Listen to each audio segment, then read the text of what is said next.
సిద్దిపేట జిల్లా ఒకే కాన్పులో ముగ్గురు పిల్లలు. ఇన్విట్రో ఫర్టిలైజేషన్ పద్ధతిలో గర్భధారణ.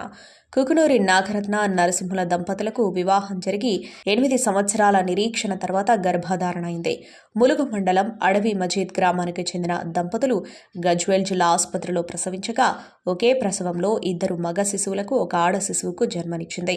తల్లి పిల్లలు సురక్షితంగా ఉన్నారని వైద్యులు తెలిపారు. గజ్వేల్ ఆసుపత్రిలో ప్రసవించినందుకు సంతోషం వ్యక్తం చేశారు సూపరింటెండెంట్ అన్నపూర్ణ. ముగ్గురు పిల్లలు జన్మించడంతో దంపతులు ఆనందంలో మునిగి తేలుతున్నారు.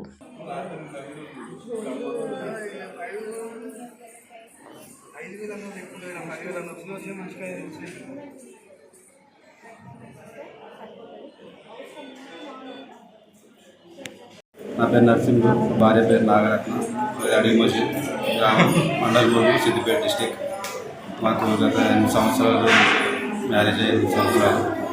ఇప్పుడు గజ్వేల్ గవర్నమెంట్ హాస్పిటల్లో మాకు 2 బాబులు 1 పాప పుట్టింది. చాలా సంతోషంగా ఉంది. మేడం వాళ్ళకి కానీ డాక్టర్స్ కానీ స్టాఫ్ కానీ చాలా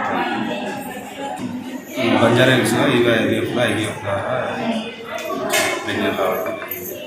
మేడం వాళ్ళకు కూడా చాలా భార్య క్షేమంతో చాలా సంతోషంగా స్పందించి అందరూ చూసుకొని మరి ఎక్కువ కేర్ తీసుకోవడం కూడా జరిగింది. ముగ్గురు అని పిల్లలు ఉండడం వల్ల ముగ్గురు అని చాలా కేర్ తీసుకొని చాలా సంతోషంగా ఉన్నారని మాకు ముందే ఫస్ట్ స్కానింగ్ అని తెలిసింది. ముగ్గురు ఉన్నారని చెప్పేసి వాళ్ళకు కూడా మాకు IVF వాళ్ళకు కూడా ఇన్ఫార్మ్ చేయడం జరిగింది. వాళ్ళు కూడా చాలా సంతోషంగా ఫీల్ అయ్యారు.